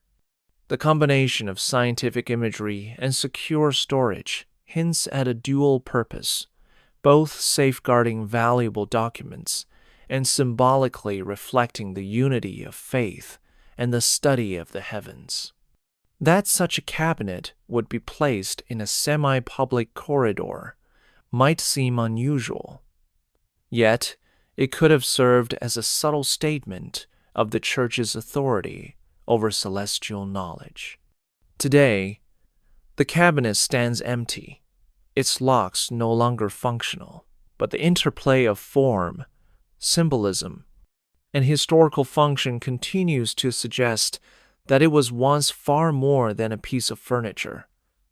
It was a quiet nexus between science, art, and the liturgical calendar. Deep within the Vatican's apostolic palace, there is a small oratory built in the early 17th century under Pope Paul V, rarely entered except by those with specific ceremonial duties. Its walls are covered in frescoes depicting the life of Christ, but the floor is what captures the attention of the few scholars who have studied it. Made of inlaid marble, the floor features a large central circle divided into 12 equal segments, each containing a different symbol ranging from a sheaf of wheat to a chalice, from a lamb to a crown. At first glance, these appear to be common Christian motifs, yet archival references from the time of its construction describe it as the Rota Contemplationis, or Wheel of Contemplation. The arrangement of symbols matches a meditative sequence found in certain 16th century devotional manuals, where each image represented a stage of spiritual reflection leading toward deeper understanding. What makes the floor unusual is that it appears to have been designed for movement. The circle is just large enough for a person to walk slowly from one segment to the next, pausing at each symbol. This suggests the space may have been used for a form of contemplative pilgrimage within the confines of the palace, a spiritual exercise for those unable to travel to distant holy sites. The craftsmanship is exceptionally precise, with colored marbles sourced from quarries as far as Carrara and Sicily, chosen for their symbolic hues. Over the centuries, the wheel has been largely overlooked, hidden beneath protective carpets for much of the year. Yet for those aware of its purpose, it remains a tangible link to a time when physical movement and sacred imagery combined to create a deeply personal path of devotion inside the Vatican itself. In a narrow gallery adjoining the Sistine Chapel, a series of framed drawings hangs in dim light, their ink faded with age. Created during the late 15th century under Pope Sixtus IV, these sketches are attributed to a workshop of artists who assisted in the decoration of the chapel. At first glance, they seem to be preparatory studies for frescoes, figures, drapery folds, and architectural details. Yet closer examination reveals small geometric markings scattered among the lines, some tucked into the edges of robes, others embedded in background elements. These markings correspond to proportions used in the construction of the chapel's walls and ceiling, suggesting that the drawings doubled as coded architectural plans. One sheet, depicting a group of prophets, contains a sequence of faint circles that align precisely with the chapel's window spacing when scaled to full size. Another shows a simple arch flanked by columns, but the spacing between the columns matches the precise measurement from the altar to the opposite wall. Such integration of design data into artistic sketches would have been an efficient way to conceal structural information within innocuous images, ensuring that only those familiar with the code could interpret it. The fact that these drawings were preserved, framed, and hung in a restricted gallery hints that they were valued not merely as art, but as records of technical knowledge tied to the Sistine Chapel's creation. Over centuries, they have shifted from functional documents to historical artifacts, carrying within their lines both the artistry of the Renaissance and the hidden measurements that shaped one of the Vatican's most iconic spaces. In the Vatican Library's collection of Renaissance globes, there is one terrestrial sphere unlike the rest. Crafted in the early 16th century, possibly in the workshop of a Florentine cartographer, the globe is mounted on a gilded stand and encased in a glass cabinet. At first, its surface appears to follow the geographical knowledge of its time. Europe, Asia, and Africa are rendered with careful accuracy, while the Americas are represented as incomplete coastlines based on early voyages. But upon closer inspection, certain islands and coastal outlines are marked with small, finely drawn symbols rather than names. These symbols, crossed keys, a winged lion, a seven-pointed star, are identical to motifs found in Vatican heraldry and ecclesiastical seals. Even more curious, several of these symbols appear in places not recorded on maps until decades later, raising questions about whether they were speculative, symbolic, or based on information unavailable to the broader public.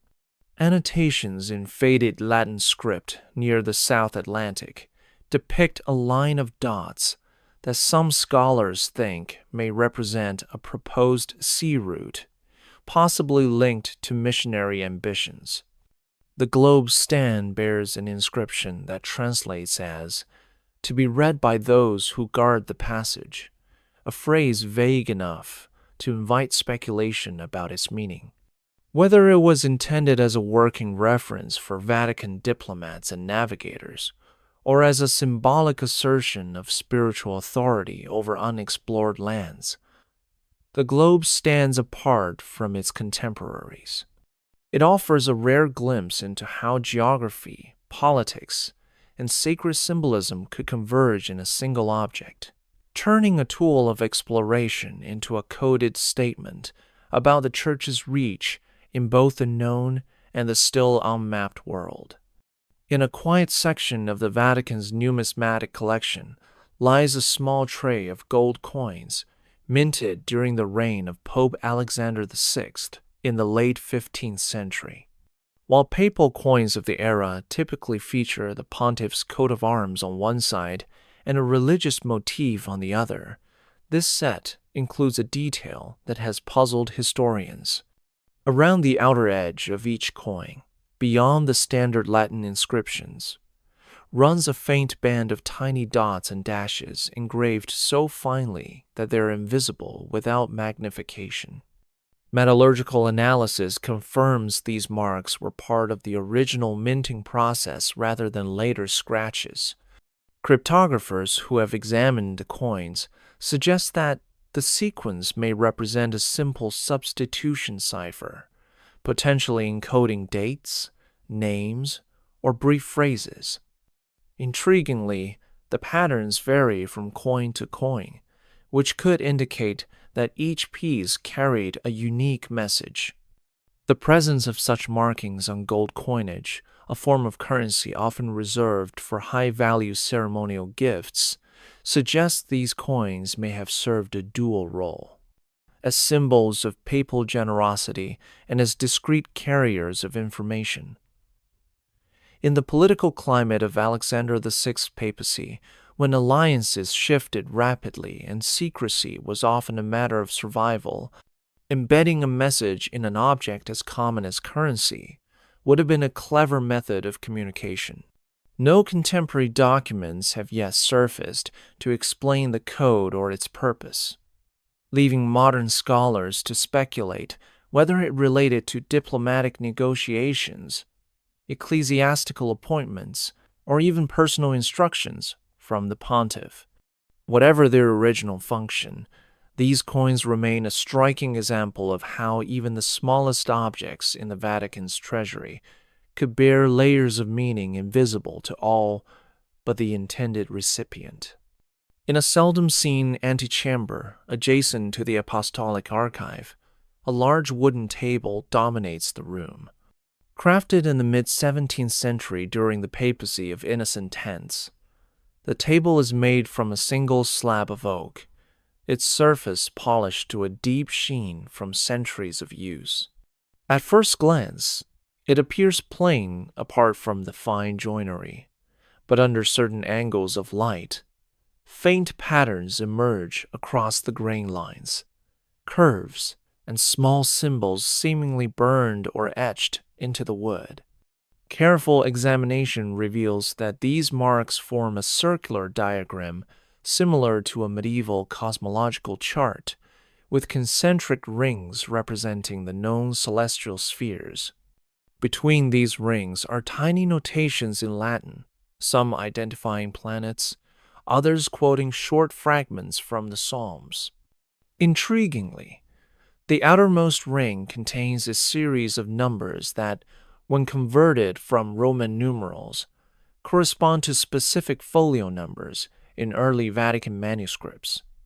This has led some researchers to believe the table may have served as both a working surface and a reference tool, allowing those seated around it to consult documents according to a hidden indexing system. Its location near the archive lends weight to this theory, suggesting it might have been used during high-level discussions involving sensitive material.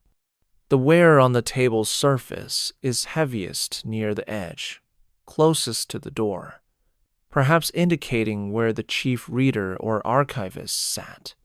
The integration of cosmic imagery with practical cataloging reflects the 17th century belief in a divine order uniting the heavens, scripture, and human knowledge. Though its markings are nearly invisible to the casual eye, the table remains a silent witness to centuries of guarded conversations, its design quietly merging symbolism with the organization of the Vatican's most protected texts. In the upper galleries of the Vatican museums, a small display case holds a collection of ivory plaques carved in the late 15th century, likely in a workshop connected to the court of Pope Sixtus IV. Each plaque depicts a scene from the Old Testament, framed by an ornate border of vines and flowers. At first, the arrangement seems purely decorative, but the sequence of biblical episodes is unusual. Rather than following the chronological order familiar from Scripture, the scenes are placed in a pattern that alternates between acts of divine judgment and acts of divine mercy. Some scholars believe this arrangement reflects a theological meditation on the balance between justice and grace, but there is an added layer of complexity. Along the vine borders of each plaque, small clusters of leaves form repeating patterns, with a number of leaves in each cluster matching the chapter number of the depicted story in the Vulgate Bible. When these numbers are taken in sequence from the first plaque to the last, they correspond to the opening words of a psalm traditionally associated with pilgrimage and protection. This discovery suggests the plaques may have been intended as more than devotional art. They could function as a visual prayer, to be read by those familiar with both biblical numbering and liturgical tradition. The fact that these plaques are made of ivory, a costly material often reserved for diplomatic gifts, raises the possibility they were commissioned for a papal ally or envoy, serving as a portable reminder of the Vatican's theological and symbolic heritage. Whether displayed in private devotion or carried on journeys, they blend artistry, scripture, and coded message into a single object. a quiet testimony to the Church's ability to convey layered meaning through beauty. In a rarely accessed chamber beneath the Apostolic Palace, a mosaic floor dating from the late 16th century spreads across the room in a complex pattern of colored stone. Commissioned during the papacy of Gregory XIII, the mosaic was likely created by craftsmen from the same guild that worked on the Vatican's great basilicas. At its center lies a large sunburst in golden tesserae, surrounded by a ring of 12 alternating images half depict animals, half depict objects such as a ship, a tower, or a lamp. While the animals bear resemblance to the signs of the zodiac, their exact forms differ, hinting at symbolic meanings drawn from Christian bestiaries rather than purely astrological sources. The objects, too, appear in medieval allegorical texts, often representing virtues, trials, or stages of the spiritual journey. The outermost border of the mosaic contains an inscription in Latin that loosely translates to, "The course is fixed for those who read the signs." This phrase has led some researchers to believe the mosaic may have been intended as a visual calendar or guide to contemplation, with each image marking a period of the liturgical year or a theme for meditation. Its placement in an underground room, however, suggests it was not for public viewing but for the use of a select group, possibly those involved in calendrical and ceremonial planning. The precision of the work, the rarity of the stones, and the deliberate integration of imagery and text reflect the Renaissance belief in the harmony of cosmic order and divine purpose. Today, the mosaic lies largely unnoticed under layers of protective coverings, but for those who have seen it, it remains a stunning example of how beauty and coded meaning could meet beneath the Vatican's very foundations. In the Vatican Library's collection of rare liturgical objects, there is a silver thurible dating from the early 17th century, commissioned under Pope Paul V. At first, it appears similar to other censers of the period. With its rounded body, delicate chains, and pierced lid, allowing incense smoke to escape in curling plumes. Yet unlike most examples, the piercings form a series of intricate shapes: stars, lilies, doves, and small interlocking circles arranged in a deliberate sequence around the lid. When traced in order, the symbols match an ancient prayer sequence known from certain Eastern Christian rites, one rarely used in the West at that time. The choice to integrate this sequence into the thurible's design has led to speculation that it was intended for highly specific ceremonial use, perhaps in rites meant to emphasize the universality of the Church. Adding to the intrigue, the base of the thurible is engraved with a line of Latin text, so small it is barely visible. Sic et ascended, fumus, sic ascended, oratio. As the smoke rises, so rises the prayer. The craftsmanship is of exceptional quality, with silverwork so thin in places that light passing through the piercings creates patterned projections on the walls and floor, almost like a moving script. This interplay of form and function suggests that the censer was not only a tool for burning incense, but also a symbolic instrument, projecting its coded imagery during use. Whether these patterns were meant to be noticed by the congregation or served only as a private sign for those conducting the rite is unknown.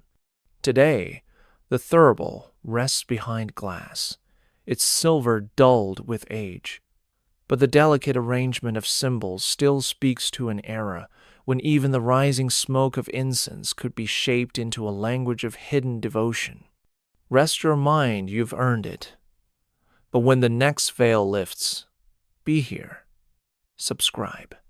In a shadowed recess of the Vatican museums, A large tapestry from the late 15th century hangs largely unnoticed by the steady flow of visitors. Woven in the renowned Flemish workshops of Tournai and brought to Rome during the papacy of Innocent VIII, the tapestry depicts the familiar scene of the Magi presenting their gifts to the Christ child. Yet, woven into the border is an elaborate series of small medallions, each containing a symbol, a key, a fish, a tree, a crown, and other images drawn from both scripture and medieval emblem books. The sequence of medallions is not random. Scholars have observed that when taken in order from the lower left corner upward and around, the images correspond to the opening lines of a Latin hymn associated with Epiphany celebrations. More intriguingly, certain medallions appear in pairs, their mirror designs forming shapes that match astronomical constellations visible in the Roman winter sky. This dual layer of meaning linking the Magi's celestial guidance to liturgical tradition suggests the tapestry was intended as more than decorative art. It could serve as both a devotional aid and a coded reminder of the relationship between divine revelation and the ordered heavens. Contemporary inventory records describe it as being displayed during special feast days in a private chapel, where candlelight would have made the metallic threads in the medallions glint like stars.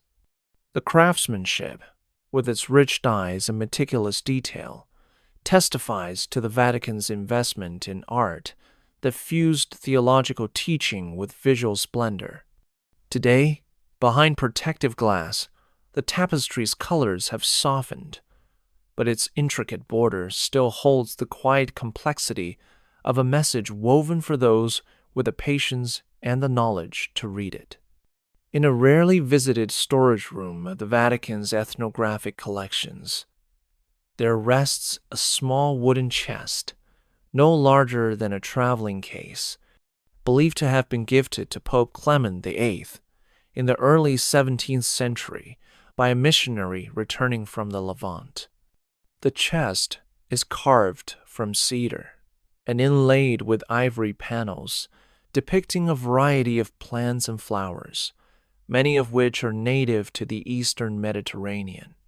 While the craftsmanship is exquisite, it is the interior that holds the greater mystery. Lining the inside of the lid are 12 small compartments, each containing a fragment of pressed plant sealed behind glass. Attached to each compartment is a parchment label, written in a delicate Latin script, naming the plant and assigning it a corresponding biblical verse. When read in order, these verses form a continuous passage from the Book of Revelation, describing the tree of life and the healing of nations. The choice and arrangement of plants are significant. Several species are associated in both scripture and medieval medicine with restoration, protection, and divine favor. Scholars have speculated that the chest may have served as a teaching aid for theological reflection, a portable garden of symbolic plants for meditation. The use of authentic specimens rather than painted images suggests an emphasis on the physical reality of creation as a channel for spiritual truth. Whether used privately by the Pope or as part of a small circle of trusted clergy, the chest represents a fusion of botanical knowledge, scripture, and devotion. Now resting in obscurity, it remains one of those objects whose beauty is matched by the quiet precision of its message, one that requires careful opening, both physically and in thought, to fully understand. In a dim corridor leading toward the Vatican's Sala Regia, a large bronze candelabrum stands against the wall, its surface darkened with centuries of use. Commissioned during the papacy of Julius II in the early 16th century, the piece is supported by 3 sculpted griffins whose wings curve upward to cradle the central stem. At first, the stem appears to be adorned with purely decorative scrollwork, but on closer inspection, the designs resolve into a repeating sequence of symbols: an anchor, a scallop shell, a palm frond, and a small stylized cross. These are all traditional emblems of pilgrimage, each tied to specific routes and destinations in the Christian world. The order in which they appear mirrors the stages of a medieval itinerary beginning in Rome and extending outward to Santiago de Compostela, Jerusalem, and other sacred sites. This has led some scholars to propose that the candelabrum served as a silent guide for pilgrims visiting the Vatican, reminding them of the greater journey beyond its walls. Adding weight to this theory is the fact that the base contains a small, hinged compartment, likely used to store slips of parchment or relics associated with pilgrimage blessings. The candelabrum's placement in a transitional corridor between spaces of ceremonial display and the more administrative heart of the palace suggests it may have been a deliberate waypoint, both physically and symbolically. When lit, the candles would have cast shadows of the symbols onto the surrounding walls, turning the passage into a fleeting projection of a pilgrim's path. Today, visitors pass it quickly, often unaware that this single piece of bronze may once have carried an entire map of the Christian world, condensed into the glow of a flame and the language of sacred emblems. In one of the Vatican's lesser-known manuscript rooms, there exists a vellum-bound codex catalogued simply as Liber Signorum, or Book of Signs, produced in the early 16th century, likely during the papacy of Leo X. The work contains no continuous text. Instead, each page features a single, finely drawn symbol, ranging from simple geometric shapes to elaborate scenes incorporating animals, plants, and human figures, accompanied by a short Latin inscription of no more than a few words. The style of the illustrations suggests the hand of a trained illuminator, yet the book's purpose remains uncertain. Some symbols match those found in ecclesiastical heraldry, others in alchemical manuscripts, and still others in the marginalia of certain theological works preserved in the Vatican Library. The sequence of symbols has been shown to correspond loosely to the order of psalms used in a specific monastic prayer cycle, though the connection is not exact. This ambiguity has led some to theorize that the codex served as a mnemonic device, allowing the initiated to recall complex sequences of scripture or doctrine through visual prompts. Others suggest it may have been a reference manual for decoding symbols in other works, perhaps used by scribes or librarians tasked with cataloging sensitive material. The quality of the vellum and pigments indicates it was a costly commission, while the absence of a known author or commissioner adds to its mystery. The fact that the Liber Signorum remains in a restricted collection hints that its content might still be considered sensitive or at least of special interest to Vatican curators. It stands as a reminder that within the Church's archives, not all books are meant to be read in the usual way.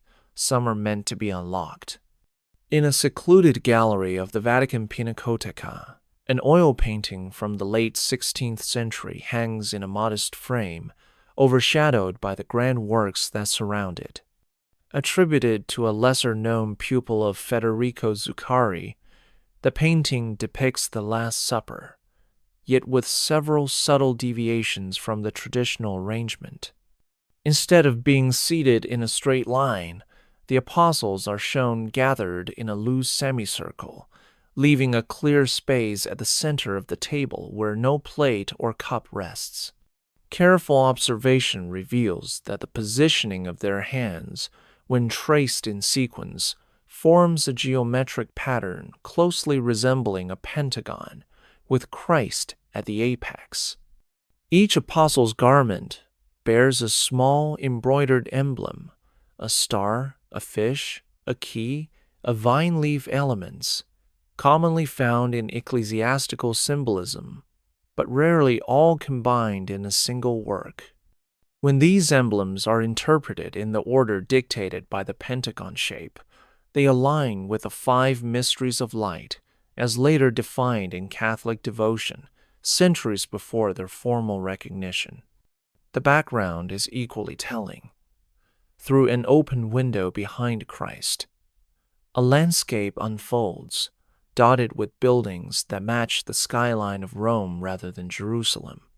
Among them is a faint depiction of the Castel Sant'Angelo, an unmistakable reference to the seat of papal authority. Such anachronistic inclusion may have been deliberate, intended to draw a parallel between the apostolic gathering and the continuing mission of the Church in the Eternal City. The painting's modest frame and placement suggest it was never meant for broad public display, but perhaps for a setting where its layered symbolism could be contemplated by those familiar with its visual code.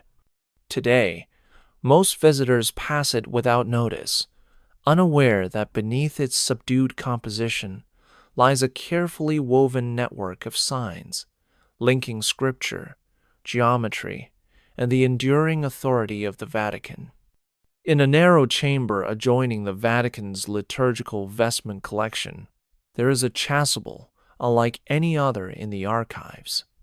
Woven in the mid-17th century during the papacy of Alexander VII, it is made of deep crimson silk, embroidered with gold and silver thread. At first glance, its decoration appears to follow the usual arrangement of crosses, vines, and floral motifs common in sacred garments of the period. Yet closer inspection reveals that the vines twist in deliberate loops, each forming a closed shape that resembles a letter in a highly stylized Latin script. When traced in sequence from the base of the garment to the neckline, these shapes spell out a short phrase from the Gospel of John: Ego sum lux mundi, I am the light of the world. The subtlety of the design ensures that the phrase is invisible to anyone not actively searching for it. Even more intriguing, the placement of each loop letter aligns with small embroidered stars worked in silver, forming a pattern that matches the constellation Orion as it appears over Rome during the winter solstice. This dual layering scripture hidden in vines, and a star map embedded in the arrangement, suggests that the chasuble was intended for use in a very specific ceremonial context, perhaps linked to a feast day associated with light. Archival records note that it was worn only on rare occasions, often during evening processions illuminated by candlelight, which would have caused the silver thread to shimmer and reveal its star pattern more vividly. Today, the chasuble is kept in controlled conditions to preserve its delicate embroidery, a reminder that in the Vatican, even the vestments worn in ritual can bear silent, intricate codes meant for the eyes of the few who know how to read them. In the Vatican's collection of scientific instruments, a brass armillary sphere dating from the late 16th century occupies a place of quiet significance. Crafted during the reign of Pope Gregory XIII, it reflects the period's deep interest in astronomy, particularly in connection with the reform of the calendar. At first glance, the sphere appears to be a conventional model of the celestial system, with its nested rings representing the equator, ecliptic, and other great circles of the heavens. Yet inscribed along the inner edge of one ring is a series of small pictograms, tiny chalices, keys, doves, and scrolls interspersed with numbers. These are not standard astronomical markings. When the pictograms are aligned according to the sphere's rotating mechanism, They correspond to specific dates in the liturgical year, particularly feast days whose timing depends on lunar cycles. The inclusion of both sacred symbols and astronomical data suggests the sphere was more than a teaching tool. It may have been used as a ceremonial calendar for determining the exact alignment of certain holy days. A faint Latin phrase etched into the base, ut caelum et terra concordant, translates to, that heaven and earth may agree, encapsulating the object's dual purpose. The craftsmanship is meticulous, with finely engraved degree scales and gilded details that catch the light, making it as much a work of art as a precision instrument. The fact that it has been preserved in near-perfect condition for over 4 centuries indicates its value to those who safeguarded it. While modern astronomy has long since surpassed its technical function, the sphere remains a striking example of how science and devotion were once intertwined, where the observation of the stars was not only a matter of navigation and timekeeping, but also an act of aligning human worship with the rhythms of the cosmos. In a quiet alcove of the Vatican Library, a small illuminated manuscript rests beneath protective glass, catalogued simply as Codex Florum, produced in the early 15th century. Likely in a monastic scriptorium in central Italy, the manuscript contains no narrative text. Instead, each page presents a single painted flower, rendered with botanical precision, accompanied by a brief Latin inscription naming the species and citing a related verse of scripture. At first, the book might appear to be an early herbal intended for medicinal reference, yet the sequence of flowers does not match any known botanical order. Instead, when the scriptural citations are read in sequence, they form a continuous passage from the Song of Songs, a text rich with allegorical and mystical interpretations in Christian tradition. The choice of flowers deepens the symbolism. Lilies for purity, roses for divine love, hyssop for cleansing, and so forth, creating a layered meditation that moves from innocence to spiritual union. The margins are decorated with delicate gold filigree and small clusters of stars, whose placement aligns with constellations associated in medieval cosmology with virtues. This combination of plant imagery, scripture, and celestial reference suggests the Codex Florum may have been used as a meditative aid for private devotion, possibly by a member of the papal household. Its craftsmanship is extraordinary, with pigments still vibrant after centuries, a testament to the skill of the illuminators and the care of its custodians. Though small enough to be carried, it is unlikely to have been a traveling book, given its lavish decoration. Instead, it seems intended for moments of stillness, when turning its pages would be an act of contemplation, each flower unfolding as both a work of art and a verse in a silent prayer. In a seldom opened drawer of the Vatican's medal collection lies a bronze medallion struck during the brief papacy of Pope Marcellus II in 1555. On one side, the pontiff's profile is rendered in sharp relief, surrounded by the Latin inscription of his name and title. The reverse, however, is far more unusual.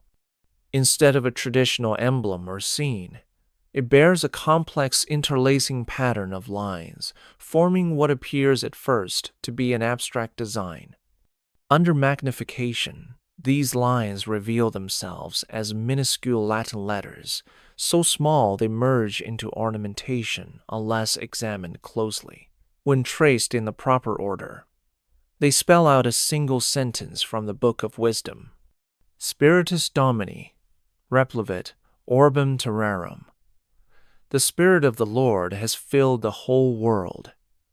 The intricacy of the design suggests that the medallion was never meant for circulation among the public, but rather as a commemorative object for a select circle within the papal court. Historical records show that Marcellus II's reign lasted less than a month, making any artifact from his papacy exceedingly rare. The medallion's hidden inscription may have been a personal reflection of his intent to guide the Church with moral clarity, a vision abruptly cut short by his sudden death. The use of microscopic lettering embedded in decorative lines is a technique known from certain Renaissance engravings, often employed to conceal moral or political statements within seemingly harmless designs. Here, it transforms the medallion into both a portrait and a coded declaration of faith. Now resting in a velvet-lined case, it is an object easily overlooked by casual visitors. Yet for those who know its secret, it serves as a quiet echo of a papacy that burned brightly and briefly, leaving behind a symbol as subtle as it is enduring. In the deepest vault of the Vatican's restricted archives, a small gilded reliquary rests within a locked glass case, its gold surface chased with intricate patterns of vines and stars. Crafted in the early 14th century, possibly in Avignon during the papacy's residence there, the reliquary is said to have once held a fragment of parchment believed to bear a blessing in the handwriting of Pope Clement VI. While the relic itself has long been removed for preservation, the reliquary's design retains its mystery.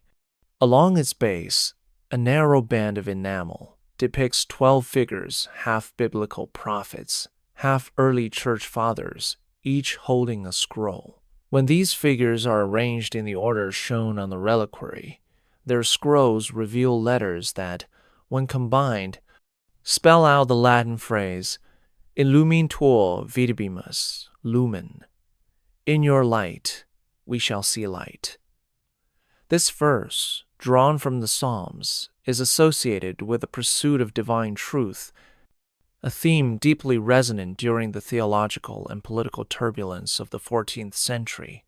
The interior of the reliquary's lid bears a pattern of tiny drilled holes, which, when illuminated from behind, cast a projection of a cross surrounded by a halo. This suggests the reliquary was intended to be used in ceremonies where light itself played a symbolic role, perhaps during nocturnal vigils or specific feast days. The craftsmanship combines the Gothic elegance of its age with a precision that hints at deliberate encoding of meaning for those who could interpret its symbols.